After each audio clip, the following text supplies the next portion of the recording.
अस्सलामुअलैकुम। Straight talk में खुश आमदीद। आपके साथ मैं हूँ आयशा बख्श। 2 रोज़ कबल मौलाना फजलुर रहमान ने इंतखाबात के बाद पहली मरतबा कौमी असम्बली के इजलास में अहम और मायने खेज तकरीर की। मौलाना ने कहा कि जल्द से करना तहरीक इंसाफ का आईनी और जमहूरी हक है।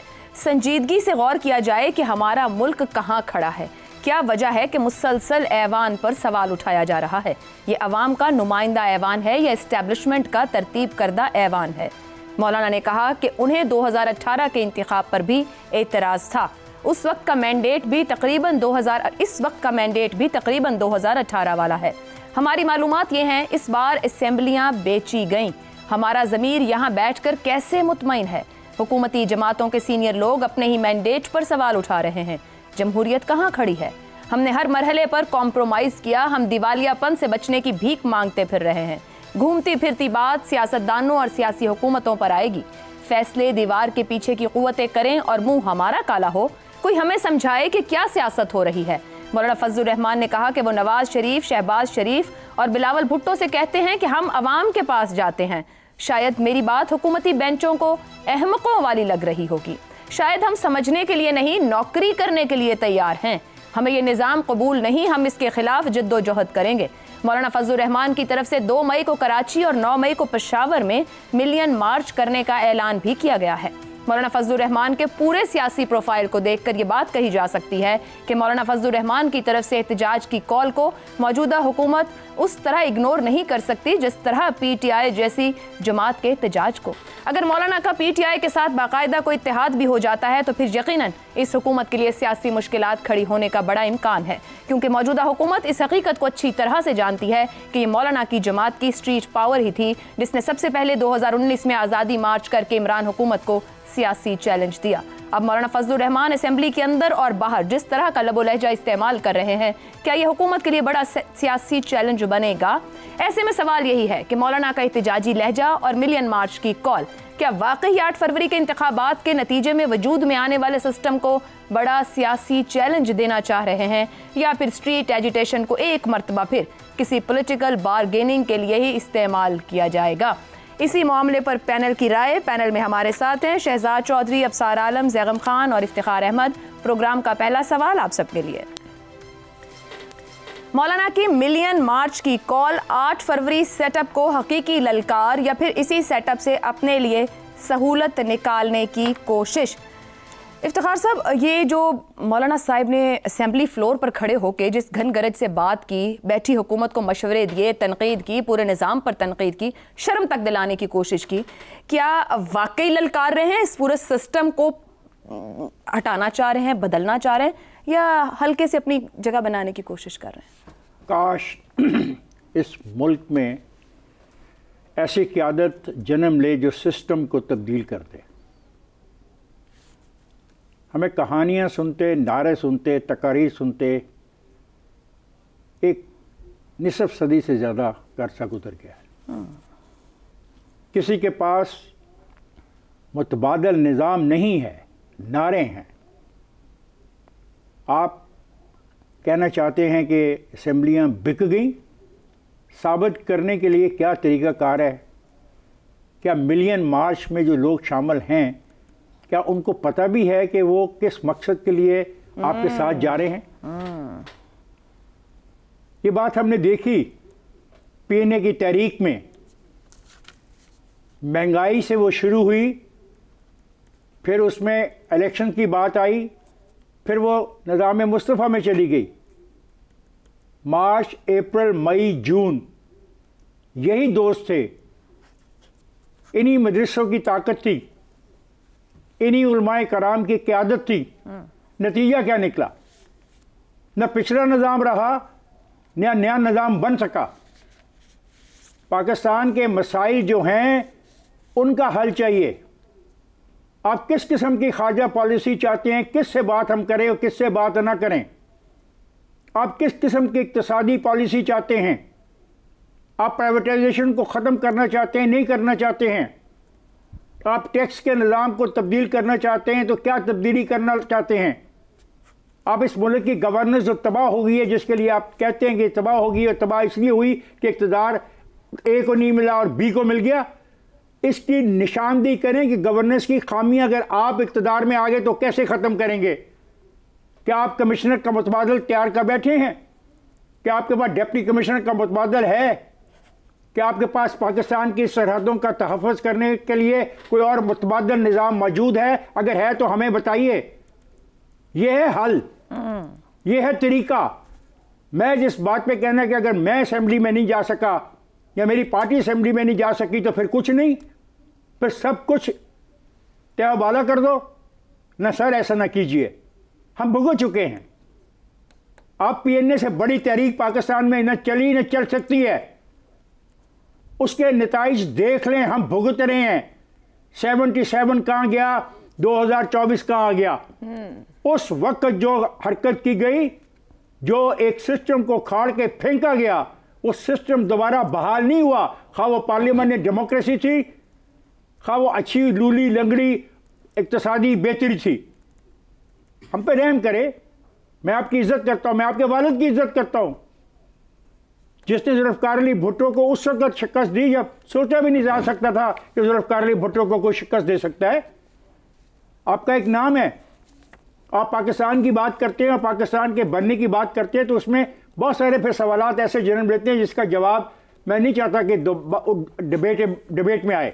मैं सिर्फ एक बात चाहता हूं मौलाना, जरूर आइए सड़कों पे, जुलूस करना, जलसा करना आपका हक है, मुतबादल लेके आइए। दुरुस्त हो। इस पार्लियामेंट को तब्दील करना चाहते हैं तो पार्लियामेंट को कैसे तब्दील करेंगे? मौजूदा इलेक्शन के निज़ाम को बदलना चाहते हैं, फॉर्म 45, 46, 47 को बदलना चाहते हैं तो नए फॉर्म का बताएं, वो फॉर्म कैसा होगा, उसमें क्या KPIs होंगी और उसको चेक कौन करेगा और उसका तयन कौन करेगा। ऐसे ना करें। हम पहले बहुत मुश्किलात में फंस गए हैं और नहीं हम जाना चाहते मुश्किलात पे। आप निकालेंगे जुलूस, सड़कें बंद हो जाएंगी, लोग आपके साथ जाएंगे, लेकिन याद रखिए कि फिर पैगाम जो बाहर जाएगा, जिनसे हम पैसे मांग रहे हैं कि हमारी मदद करो, फिर उनका रद्द-ए-अमल भी देखने वाला होगा। जरूर आए मगर मुतबादिल लाएं, ये इफ्तिखार साहब की राय है। शहजाद साहब, नून लीग और पीपल्स पार्टी के इत्तेहादी PDM के बानी मौलाना फजलुर रहमान साहब जो कुछ कह रहे हैं, जिस एहतजाजी सियासत का रुख इख्तियार करने जा रहे हैं, वो इन्हीं दोनों से नाराज भी हैं, जमातों से, इनके पार्लियामान में मौजूदगी से भी नाराज हैं। वो कितना बड़ा चैलेंज बन सकते हैं या फिर किसी सहूलत के इंतजार में है? आयशा, मौलाना फजलुर रहमान का अपने तौर या अपने तईं पे कोई जो इस किस्म का कदम है वो कोई बहुत ज्यादा शायद माने ना रखता हो। क्योंकि हम तो उसको बड़ी आसानी के साथ इस तराजू में तोल सकते हैं कि अच्छा ये किसी से सहूलत लेने की कोशिश है, वो इनको हुकूमत में हिस्सा नहीं मिला वगैरह वगैरह, इस तरह की चीज़ों में सियासी लॉजिक हमारे यहाँ जो एक नॉर्मल जिसे कहते हैं कि कॉमन सेंस लॉजिक है वो बड़ी एग्जिस्ट करती है। लेकिन अगर हम इसको मिला के देखें, जो कि PTI कह रही है, जो कि जमात इस्लामी कह रही है, जो गालिबन किसान इस वक्त सड़कों पे कह रहे हैं, जो कि हमारा एक गवर्नेंस का फेलियर कह रहा है, जो कि आपका अगला सवाल कह रहा है कि कोई यहाँ इस मुल्क में टैक्स देने को तैयार नहीं है, तो फिर हमें इस चीज की अहमियत का अंदाजा होता है कि ये सिर्फ एक आवाज नहीं है, ये एक निजाम का जो बैठ जाना है, निजाम का जो फेलियर है, उसके बारे में बात हो रही है। और ये सब लोग ये बात कर रहे हैं। कोई सोच वाला पाकिस्तान में इस वक्त ऐसा शख्स नहीं है जो ये नहीं कहे, जो ये कहे कि निज़ाम इस वक्त बिल्कुल ठीक चल रहा है। हाँ, मुश्किलात हैं, चैलेंजेस हैं, इफ्तिखार साहब ने जिक्र किया उनका, लेकिन उसके लिए एक स्ट्रक्चर जो आपके पास एग्जिस्ट करते हैं उन्हीं को इस्तेमाल करना है ना। उन स्ट्रक्चर्स को बजाते खुद पार्लियामेंट का होना अपने तौर पे तो इंपॉर्टेंट है, लेकिन पार्लियामेंट के अंदर जिस किस्म का मवाद है उसकी क्वालिटी का होना भी बहुत जरूरी है। तो अब ये क्वालिटी क्यों नहीं वो अपना काम कर पा रही? यानी यही फजलुर रहमान आज पार्लियामेंट के अंदर मेंबरान की शक्ल में भी बैठे हैं, अपने तौर पे खुद बैठे हैं, कल वहीं पे तकरीर की। क्या वजह है कि बाकी लोग उनकी वो जुबान नहीं समझ रहे जो ये कहना चाह रहे हैं? क्या वजह है कि किसान की बात कोई नहीं समझ रहा? क्या वजह है कि कोई ये नहीं देख रहा कि टैक्स नहीं मिल रहा? क्या वजह है कि कोई गवर्नेंस का फेलियर नोट नहीं कर रहा? क्या वजह है कि ये नहीं देखता कि जो जिनके असासे हैं, लोग असासे मुल्क से बाहर लेके जा रहे हैं और पाकिस्तान में असासे कोई नहीं रखना चाहता? क्या वजह है कि इन्वेस्टमेंट नहीं हो रही? क्या वजह है कि पाकिस्तान की मईशत जो है वो हमने IMF को गिरवी रख दी है? क्या वजह है कि हमारी फाइनेंशियल पॉलिसी हमने IMF को गिरवी रख दी है? तो ये इतने लोग जिस वक्त पार्लियामेंट में बैठे हैं, ये सोच कुछ ना कुछ तो रखते होंगे। या तो मैं ये कह दूं कि हमारी पार्लियामेंट बांझ है, सोच की अहलियत नहीं रखती, और या काबिलियत की अहलियत नहीं रखती। बांझ पार्लियामेंट है, बांझ लोग हैं जो वहां पे पार्लियामेंट के अंदर बैठे हैं। या ये कि जिनको हम दोष देते हैं, उनके पास तो वैसी एबिलिटी नहीं है इन कामों को हैंडल करने की। उनके हाथ में ये चीजें कैसे चली गई? अगर वो आज पार्लियामेंट के अंदर किसने रोका है पार्लियामेंट को इन चीजों के ऊपर? इसी तकरीर का शहबाज शरीफ साहब खड़े होकर जवाब दें, कोई और जवाब दे और कहे कि ये तरीका है इसको आगे ले जाने का। क्या वजह है कि हमें सिमें बंद करनी पड़ती हैं और टैक्स हम कलेक्ट नहीं कर पाते? तो मैं ये कहना चाह रहा हूं, वो निजाम जो कि बिल्कुल तकरीबन आखिरी दमों में है, अगर हम दर्द रखने वाले लोग पाकिस्तान के जितने भी हैं, मुझे यकीन है 99% 99.9% लोग हुए हैं। हाँ, अशराफिया बिल्कुल खुश बैठी है।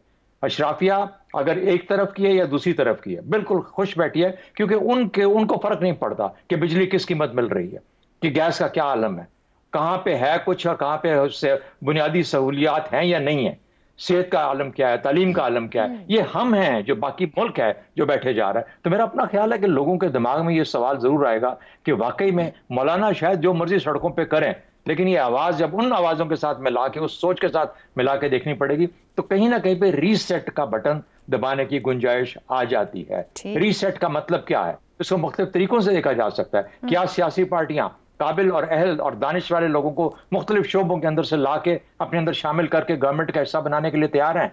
क्या मुक्तदरा जो है वो अपने निज़ाम को जो बनाया हुआ है, जो सियासी निज़ाम है, इसको चलने देने के लिए तैयार हैं? ये करना पड़ेगा। नहीं करेंगे तो हम ऐसे ही मरम पट्टी करते करते अपने मुल्क को खुदा न खास्ता उस जगह पे ले जाएंगे जहां पर रिकवरी इम्पॉसिबल हो जाए। ठीक हो गया।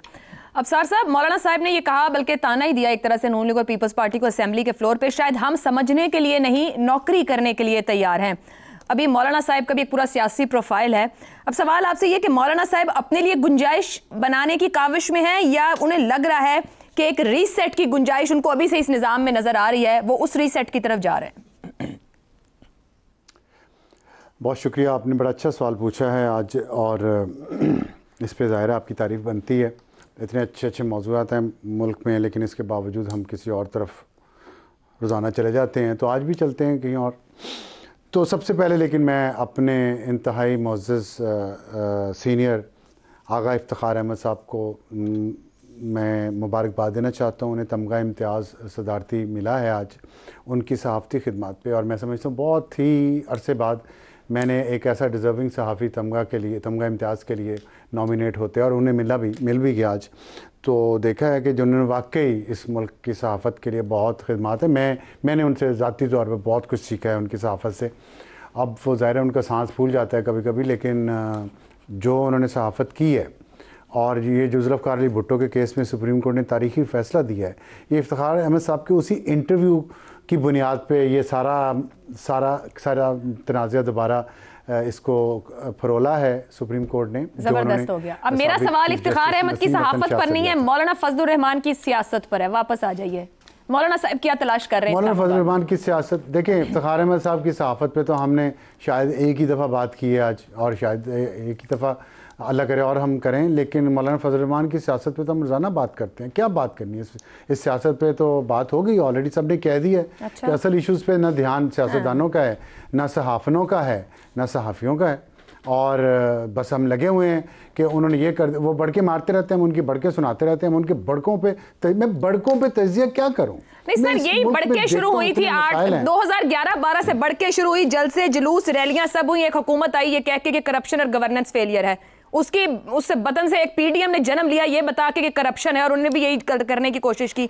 उनमें से ये दो जमातें आ गई हैं। ये जो अभी यहाँ सवाल उठाए आप इसको तो एड्रेस करें ना, क्या इनके पास कुछ है जो सड़कों पर आना चाह रहे हैं? क्या करना चाह रहे हैं? मैं आपके सवाल को एड्रेस करूंगा थोड़ा सा डिले करके।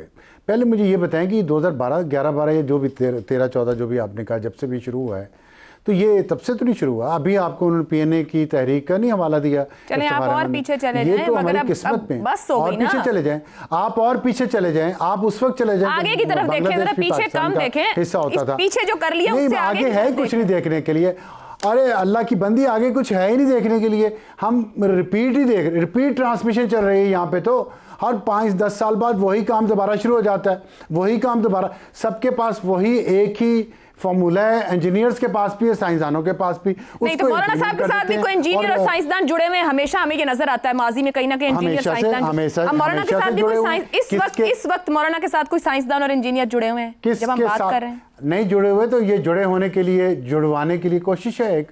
ये कौन सी इसमें कौन सी बड़ी साइंस है जो आपको समझ नहीं आ रही? सीधी सी बात है, यहाँ आइन और कानून तो चंद सफ़ों की किताब है ना।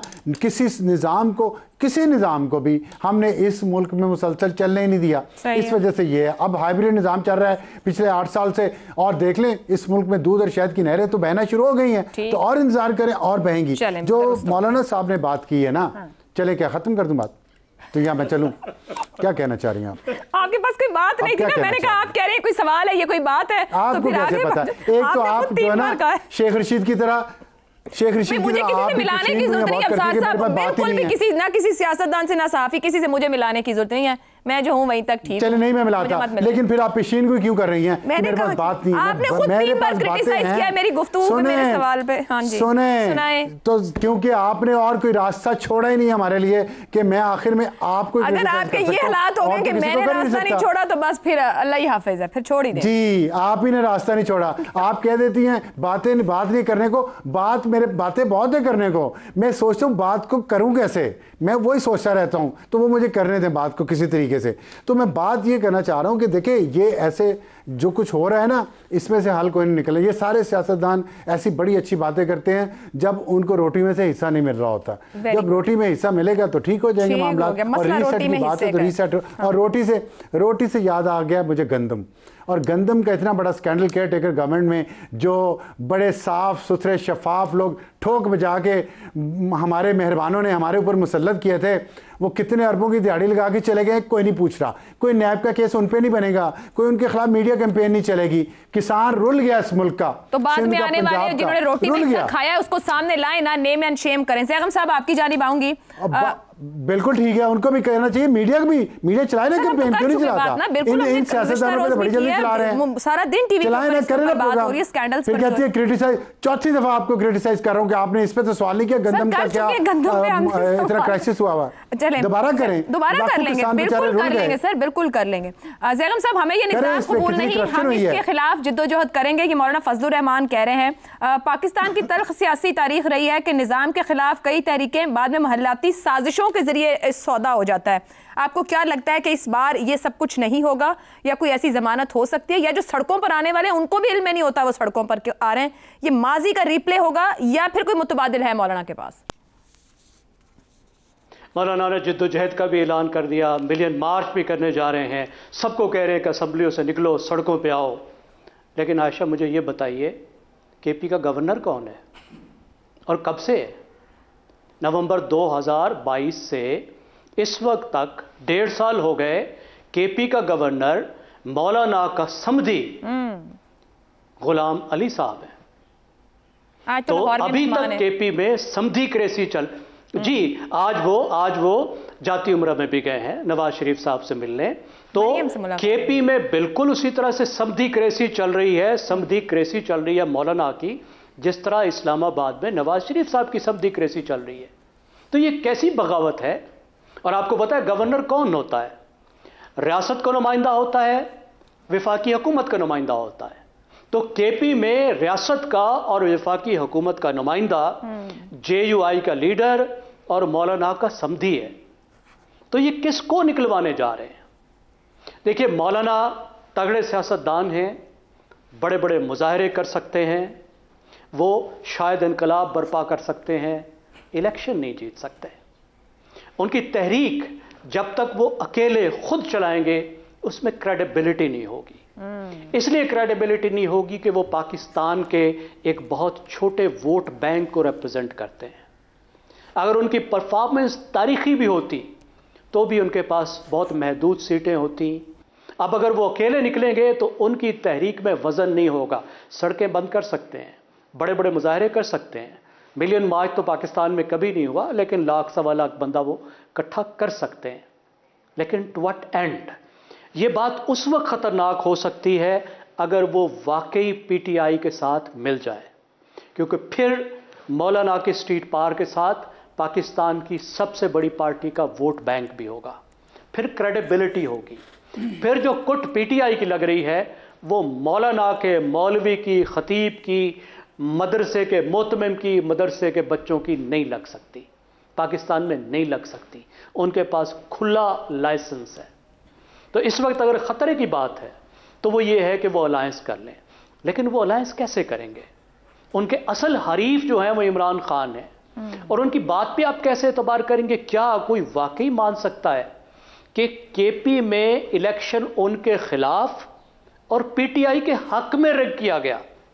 यानी रिगिंग हुई पाकिस्तान में केपी में पीटीआई के खिलाफ, सॉरी पीटीआई के हक में और मौलाना के खिलाफ। अब मौलाना की अपनी मजबूरी यह है कि वो अपने हरीफ के साथ मिलकर अपना मजीद कबाड़ा कर सकते हैं। उसके साथ अपना वेट अगर मिला लेंगे तो अगली बार ये वोटर भी नहीं बचेगा जो वोटर इनका साथ है। अभी भी उनके जो यंग वोटर्स हैं, जो पढ़े लिखे वोटर्स हैं, उनकी बड़ी तादाद पीटीआई में जा चुकी है। ठीक हो गया।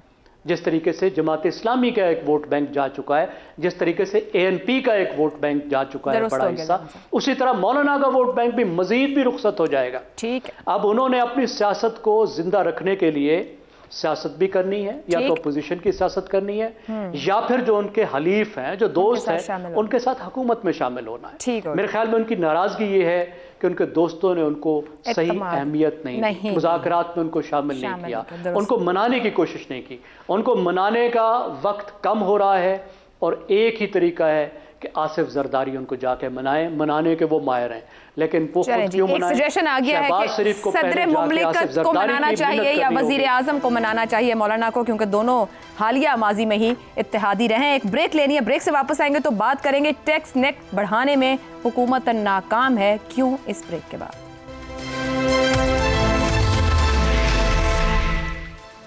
प्रोग्राम में एक बार फिर खुशामदीद। एफबीआर ने 5,06,000 से ज्यादा नॉन फाइलर्स की निशानदेही करके उनकी मोबाइल फोन सिम्स फौरी तौर पर ब्लॉक करने की हिदायत जारी कर दी है। हुकूमत ने 20 लाख से ज्यादा टैक्स चोरों को नोटिस जारी किए थे। ताहम मोबाइल कंपनीज ने दरखास्त की है कि वो इतनी बड़ी तादाद में सिम्स ब्लॉक करने की मुतहम्मिल नहीं हो सकती, जिस पर पहले मरहले में 5,06,000 सिम्स ब्लॉक करने का हुक्म दिया गया है। एफबीआर के पास सिम्स ब्लॉक करने के अलावा बिजली के कनेक्शन काटने के इख्तियारात भी मौजूद हैं।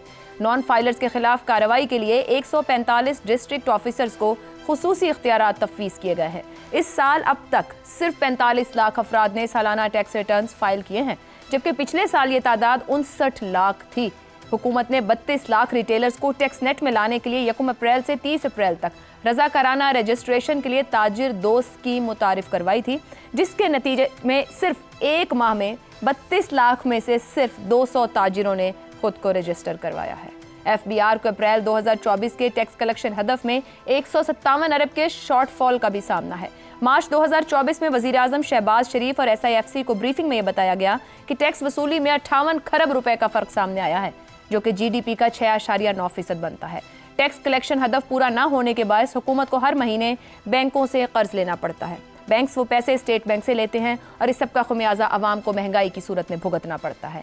एक तरफ एफबीआर की असर नोट ढांचा साजी जारी है, इदारा जाती एहतसाब भी जारी है। वजीर आजम ने गुज़िश्ता हफ्ते करप्ट और नाअहल अफसरों के खिलाफ कार्रवाई करते हुए एफबीआर के ग्रेड 21 और 22 के 12 अफसरों को ओहदे से फारिग किया है।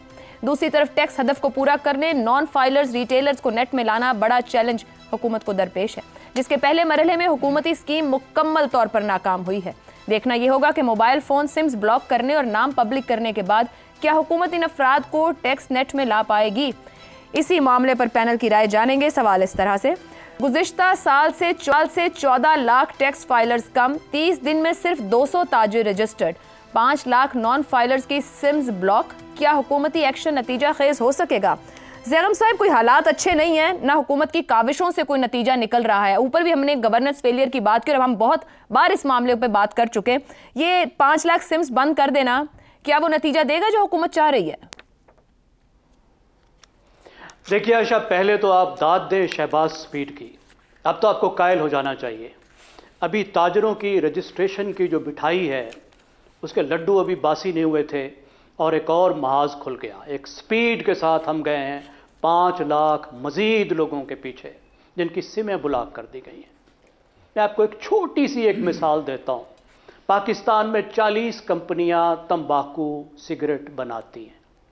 इनमें से 2 कंपनियां गैर मुल्की हैं जो 90% टैक्स देती हैं, 90 नहीं 99% टैक्स देती हैं, और 38 कंपनियां हैं जो 300 अरब का टैक्स नहीं देती।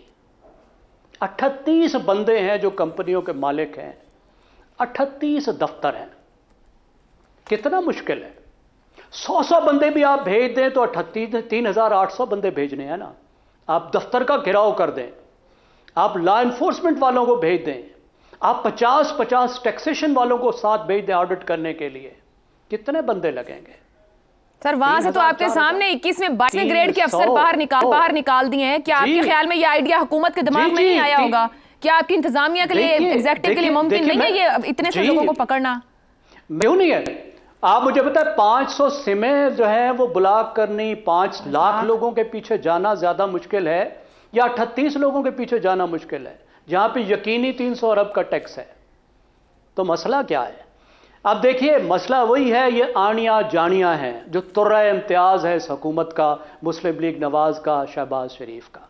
हुआ ये है कि 2 सिस्टम बनाए गए, टैक्स पेयर और नॉन टैक्स पेयर। वो लोग जो टैक्स देते हैं, जो लोग टैक्स नहीं देते। अब जो लोग टैक्स नहीं देते उनके लिए आपने एक ज्यादा जो एडवांस टैक्स है वो लगा दिया गया, तो लोगों ने एनटीएन नंबर लेने शुरू कर दिए। अब जिन्होंने एनटीएन नंबर लिए हैं उन्हीं के पीछे जा रहे हैं, ये सिर्फ कुछ भी नहीं कर रहे। उनके जो लिस्ट में आ गए एनटीएन नंबर वाले, जिन्होंने किसी भी वजह से एनटीएन नंबर ले लिया, कोई छोटा मोटा काम करना था, उसके पीछे दौड़े लगा रहे हैं, ये टोपी ड्रामा कर रहे हैं। देखिए, स्टीफन डरकॉन एक बहुत मशहूर इकोनॉमिस्ट है ब्रिटेन के, उन्होंने किताब भी बड़ी मशहूर लिखी है, गैम्बलिंग ऑन डेवलपमेंट। वो कहते हैं कि पाकिस्तान में जो टैक्स का अदा ना करना है, ये पाकिस्तान की एलीट बारगेन का हिस्सा है।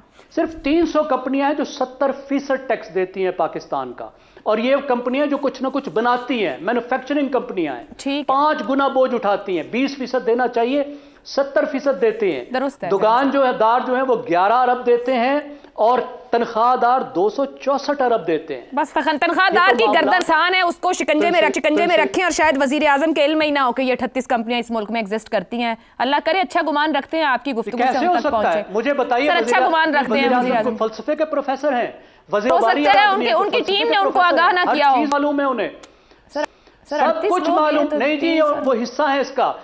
आपको क्या अपनी टीटियां याद हैं या भूल गई हैं? फिर अब वो वजीर आजम है, फिर मैं कहाँ सवाल करूं? फिर उस वजीर आजम को सवाल करूं या निजाम को सवाल करूं जो एक दिन टीटियां बताए और फिर अगले दिन कहे कि वोट को इज्जत दें? अब साहब, टैक्स वसूली का दायरा, निजाम को चलाने वालों को भी IMF ने मुतालबा किया था टैक्स वसूली के दायरा कार में इजाफे का। FBR ने कहा कि जून 2024 तक वो 15 से 20 लाख में का इजाफा कर लेंगे टैक्स नेट में लोगों को, मगर गुज़िश्ता साल की निस्बत अभी तक 14 लाख कम टैक्स फाइल हो सके हैं।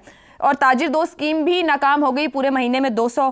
तो फिर किस तरीके से ये सिमें बंद करके क्या हुकूमत कामयाब हो जाएगी? टैक्स नेट बढ़ जाएगा? मेरा नहीं ख्याल कि ये इस तरह बढ़ सकेगा। और हम IMF की जो तमाम प्रिस्क्रिप्शंस हैं वो ज़रूरी नहीं हमारी इक़्तिसादी सेहत के लिए बेहतर ही हैं। मेरे सख्त रिजर्वेशन हैं। मैं बहुत कई सालों तक मैंने इकनॉमिक रिपोर्टिंग की हुई है, मुझे पता है IMF की कंडीशंस कब से कब तक क्या चल रही हैं। ना ही IMF सही तरह प्रिस्क्राइब करता है कुछ चीज़, ना ही उसका इंटरेस्ट में है कि पाकिस्तान की इकॉनमी लॉन्ग टर्म स्टेबलाइज हो जाए, ना ही हमारी रूलिंग एलीट की, दोनों मिले हुए हैं। अगर रूलिंग एलीट सारा कुछ कर रही है तो IMF के साथ मिल के ही कर रही है। IMF इससे गैर जिम्मेदार, इसके बरी ज़िम्मा नहीं करार दिया जा सकता IMF को, ये बात मेरी लिख लें। और जहाँ तक ये टैक्स वाला ना, मैं मीडिया से भी ये गुजारिश करूँगा, ख़ास तौर पे दानिश वालों से, कि हर वक्त ताजरों के पीछे ना पड़े ना रहा करें। आपको नहीं कह रहा, खैर सबको कह रहा हूँ कि ताजरों की वजह से ये इकॉनमी चल रही है जैसे भी चल रही है। छोटे ताजरों की मैं ख़ास तौर पे बात कर रहा हूँ। मैं अभी आपकी जो इंट्रो आपने दिया ना, काफ़ी माशाल्लाह लंबा इंट्रो देती हैं आप, उसमें मैंने कुछ नोट्स लिए हैं आपके बोलते बोलते। मुझे बताएं, आसान काम जो है, बड़े घर कितने हैं इस मुल्क में, बड़े शहरों में या छोटे शहरों में? सर घर छोड़े, ज़ैगम साहब ने 38 कंपनियां सिर्फ बताई हैं, 300 अरब लेना है। होल्ड करें ना, छोड़े ना, फिर पहुंचेंगे जब आप 38 लोगों तक नहीं पहुंच पा रहे हैं। क्यों ना? ओहो भाई, कंपनियों से ले लिया ना आपने टैक्स, आगे नहीं बढ़ना, और टैक्स नहीं लेना, मैं उनकी बात कर रहा हूँ। मैं वही बता रहा हूँ ना कि कैसे लें, किनसे लें, सुनेंगी तो पता चलेगा ना। लेकिन अगर आपने इंटरप्ट करना, फिर आपने कहना 2 मिनट रहें आपके पास। तो बड़ी गाड़ियों वालों से टैक्स, बड़ी गाड़ियाँ कितनी हैं, ये कितना टैक्स देते हैं, कभी आपने पता किया? FBR ने पता किया, हुकूमत ने पता किया? फॉरेन ट्रैवलर्स कितने हैं, हर साल कौन कितने फॉरेन ट्रिप्स लगाता है, वो कहाँ से पैसा आ रहा है उनके पास, इसका रिकॉर्ड लेना कोई मुश्किल काम है? 5 स्टार होटल्स में कौन लोग रेगुलर ठहरते हैं जाके, उनकी इनकम कहाँ से आ रही है? सोने के स्मगलर जो है इस मुल्क में, सोने का तमाम बिजनेस जो है वो स्मगलिंग बेस्ड है। क्या हुकूमत को नहीं पता? सबको पता है, सब इसका हिस्सा है। तंबाकू के ताजरों का और बिजनेस का जिक्र किया जैगम साहब ने, क्या ये रॉकेट साइंस है पता करना कि तंबाकू बनाने वाले, तंबाकू सिगरेट बनाने वाले सेनेटर कैसे बनते हैं? ये किसको नहीं पता, वो किन के जरिए सेनेटर बनते हैं। और जो टैक्स दे रहे हैं तंबाकू के बिजनेस पे, वो भी कितना टैक्स चोरी कर रहे हैं अलग से, ये एक अलग स्टोरी है। फिर आप आ जाएं रियल एस्टेट के बिजनेस पे, 3 रेट्स हैं, FBR रेट्स है, DC रेट्स है, मार्केट रेट है। एक रेट क्यों नहीं है जी आपकी ज़मीन का या प्लॉट के ट्रांसफ़र का, और या घर बेचना है आपने तो उसके ट्रांसफ़र का, उस पर टैक्स 1 क्यों नहीं है, 3 क्यों है? इसके बाद आ जाएं बड़े ताजर जो हैं, ये जितना स्मगलिंग का माल आपको दुकानों पे नज़र आ रहा है, आप छोटे ताजरों को छोड़ दें, उनकी जान अभी फ़िलहाल, और ना ही इतने मुश्किल मुआशी हालात में आप छोटे ताजरों पे सिमें बंद करके, बिजली बंद करके टैक्स नहीं इकट्ठा कर सकेंगे। ऊपर से शुरू करें, ऊपर से नहीं करते, नीचे से करते ताकि रौला पड़े और फिर काम ठप हो जाए और फिर हम आगे चल पड़े, एक किस्त आ जाए उसके बाद आगे चल पड़े। ये सब मिल मिला के सब कुछ हो रहा है, मिल मिला के ही हो रहा है। तो ब्रेक से वापस आएंगे तो शहजाद साहब और इफ्तिखार साहब की राय आपके सामने रखें।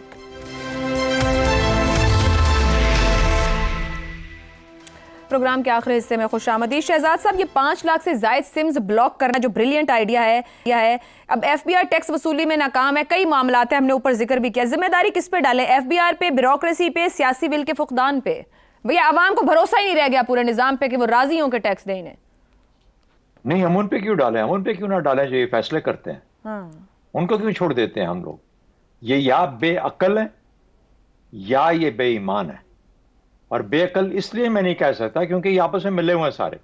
देखिए, जिसकी सिमें ब्लॉक करोगे हर बंदा 3 सिमें ले सकता है, ये आपका असूल है, आपकी गवर्नमेंट का कानून है। और भाई आपका कोई बंदा जिसकी सिम बंद करोगे वो कहीं और से ले लेगा, एक और किसी को, इसका भाई बहन दोस्त यारा कोई दे देगा उसको सिम बना के। इसमें क्या फर्क पड़ेगा? आप एक निजाम जो चल रहा है उस निजाम को छेड़ते हो। आप बेईमान इस वजह से हो कि जिसका पता है कि जिसकी सिम बंद करनी है उसको जाके पकड़ते क्यों नहीं हो? उसको जेल में क्यों नहीं बंद करते? उसके अकाउंट सीज क्यों नहीं करते? उसके मामलात और एसेट्स का जाके इवैल्यूएशन क्यों नहीं करते? उससे टैक्स उधर क्यों नहीं उसके जुर्माना करके टैक्स लेते? उससे क्या इंसेंटिव्स हैं आपके पास? कितने डिजिटाइज किया आपने पूरे निजाम को? आपके पास सब कुछ है, आप डिजिटाइज नहीं करना चाहते। आप छोटे ताजरों की बात हो रही थी ना, छोटे ताजरों को डिजिटाइज करो, पता लग जाएगा कि कितने अरबों और कितने, कौन सा छोटा कौन है, बड़ा कौन है, किसने फैसला करना है कौन छोटा कौन बड़ा, स्पेस के हिसाब से या उसके टर्नओवर के हिसाब से। तो 1000 चीजें हैं, अगर करना चाहे नीयत ठीक हो तो नीयत के साथ काम हो जाता है। इनकी ना नीयत ठीक है, ना इनके अंदर अकल नहीं है, या मैं तो अकल तो बहुत है, अकल इतनी है कि अपने किसी काम के अंदर किसी किस्म का कोई नुकसान नहीं बर्दाश्त करते, अपने बिजनेस में नुकसान बर्दाश्त, अपने खानदान का नुकसान बर्दाश्त नहीं करते। लेकिन बेईमान इतने हैं कि ये पाकिस्तान के लिए कुछ काम नहीं करते, और इनको पता है कि किस तरीके से किसको कहां पे खुश रखना है और अपना वोट बैंक जो है उसको इंटैक्ट रखना है, ताकि अगली दफा अगली बारी फिर हमारी ये वाला मसला चल रहा है। मेरा ख्याल है कि ये कोई तरीके नहीं है टैक्स जमा करना। से हर मुल्क का कानून है, जो टैक्स ना दे उसको जेल में डालो। पता है एग्जैक्टली कौन कौन टैक्स नहीं देता, सिमों का पता है तो जाकर बंदे को पकड़ो और जेल में डालो, मामला हल हो जाएगा। उसके अकाउंट सीज करो, अकाउंट के अंदर जुर्माना करो। ये बैंकों का, इशराफिया का, हुकूमतों का, हुकूमतों के जो बड़े लीडर्स हैं उनका, ये सब का आपस में लहाक है जिसने इस मुल्क को इस जगह पे पहुंचा दिया। करने को हो तो करने के सब रास्ते मौजूद हैं। ठीक है इफ्तिखार साहब, 2023 की रिपोर्ट बताती है कि FBR के 10,000 से ज्यादा जो सरकारी मुलाजमीन है उन्होंने 2 सालों से टैक्स जमा नहीं कराया। अब मसला यह है कि जिम्मेदारी किस पे डाली जाए? एक निज़ाम बनाते हैं, कहते हैं अवाम को ना पूछो, अच्छा तनख्वाहदार को क्यों पूछा, अच्छा बिजनेसमैन को क्यों पूछ लिया, फलां को क्यों पूछा, क्यों नहीं पूछा? जिम्मेदारी किस पे डालें? कैसे टैक्स इकट्ठा होगा इस मुल्क में? क्या खूब बात कर दी आपने। ये जो दोस्त निज़ाम को चेंज करने के लिए सड़कों के ऊपर मिलियन मार्च करना चाहते हैं, क्या वो कोई तजवीज़ देनी पसंद करेंगे कि पाकिस्तान के टैक्स निज़ाम को कैसे बेहतर किया जाए? क्या इसके लिए कभी उन्होंने फ्लोर ऑफ द हाउस पे कोई तजवीज़ पेश की? क्या उन्होंने इस हुकूमत की, जिसके बारे में कहा गया कि ये बेअक्ल हुकूमत है, इस बेअक्ल हुकूमत की इस बेअक्ली पर मातम करते हुए निशानदेही की कि बेअक्ली है क्या? देखें, तनकीद बहुत आसान है, बीमारी की निशानदेही करना बहुत आसान है। अब हमें बीमारी की निशानदेही करने के साथ उसके लिए दवाई की भी तजवीज़ करनी है। ये एक हकीकत है कि रज़ाकाराना स्कीम के बारे में बाकायदा अखबार इश्तिहारात दिए गए, बाकायदा तय किया गया कि किन लोगों से कहा जा रहा है कि आप अपने आप को इंदराज करवाएं। अगर वो नहीं करवाते हैं तो फिर ये तमाम सियासी जमातों से मैं अपील करता हूँ आज कि वो तजवीज़ पेश करें। कल की प्रेस कॉन्फ्रेंस जितने भी लीडर हैं, PTI के, JUI के, जमात इस्लामी के, इवन पाकिस्तान मुस्लिम लीग नून के, तमाम सियासी जमातों के सरबराह इसी इशू को लेके कि ये नाकामी क्या है और इस नाकामी को कामयाबी में कैसे तब्दील किया जाए। पर पैसा तो हमें चाहिए। ये जो पैसा हमारे पास है, इस पैसे से हम ये रियासतें नहीं चला सकते। ये इस पर तो कोई बहस नहीं है ना, इस पर तो कोई डिबेट नहीं है ना। यहाँ पे तो बड़ी बड़ी बातें की जाती हैं, इतना पैसा, इतना GDP एक्सेट्रा एक्सेट्रा। पैसा कहाँ से आएगा? अब दो चीज़ें हैं। एक हमारा दोस्त कहता है कि सिगरेट की फैक्ट्रियाँ 5 पकड़ लो, good idea, not a bad idea, लेकिन इसके लिए भी तफसीलात अगर पार्लियामेंट में डिस्कस हो जाएँ, कौन लोग हैं, क्या हैं, कितने पैसे उनके तरफ वाजिबुल अदा हैं, बहुत अच्छी बात। एक दूसरा दोस्त मेरा कह रहा है कि आप दुकानदारों को बिल्कुल पूछे ही ना। एक दोस्त मेरा कहता है कि नहीं, दुकानदारों को भी पूछें। भाई मैं ये गुजारिश करूँगा, ये मैं माने लेता हूँ ये एक नाकामी है। अब इस नाकामी के मुतबादल प्लीज़ पार्लियामेंट में जाएं और पार्लियामेंट में ये जो रज़ाकाराना स्कीम थी इसके चीथड़े उड़ा दें और इसके मुतबादल तरीका बताएं कि ये जो लाखों लोग नहीं आना चाहते स्कीम के अंदर, उनको कैसे लाया जाए। चले आप तजवीज़ कर दें। हाँ, हम नहीं चाहते कि रियासत अपने ज़्यादती करे या रियासत को जुल्म करे, लेकिन ये तो हकीकत है कि देना पड़ेगा। जिसके पास बड़ी गाड़ी है, अभी मेरा दोस्त कह रहा था बड़ी गाड़ी के बारे में, बिल्कुल ठीक, बड़ा प्लाट बिल्कुल ठीक, जो जिनके इतने कागजों पे मोहरें लगी होती हैं बाहर जाने की, बिल्कुल ठीक। मुमकिन है सजा करना स्कीम में उनको भी लाने की कोशिश। मुमकिन तो बहुत कुछ है इफ्तिखार साहब, बीमारी की निशानदेही भी है, दवा भी है, इलाज भी है। मैं मुतबादल मांगता हूं, शिफा नहीं है, मैं मुतबादल मांगता हूं ठीक है सियासी जमातों से कि आएं और इस स्कीम को नाकाम जब साबित करें और मुतबादल स्कीम दें। प्लीज, हमें पैसा चाहिए, रियासत को चलाना है। और इस मुल्क के हर शहरी को यह समझने की जरूरत है कि जब आप एक शनाख्ती कार्ड रखते हैं उसी तरीके से आपका एक टैक्स नंबर होना जरूरी है। अपने आप को डिक्लेयर करें और अपनी जिम्मेदारी का एहसास भी करें। आज के प्रोग्राम से इतना ही, इजाजत दीजिए, अल्लाह हाफ़िज़।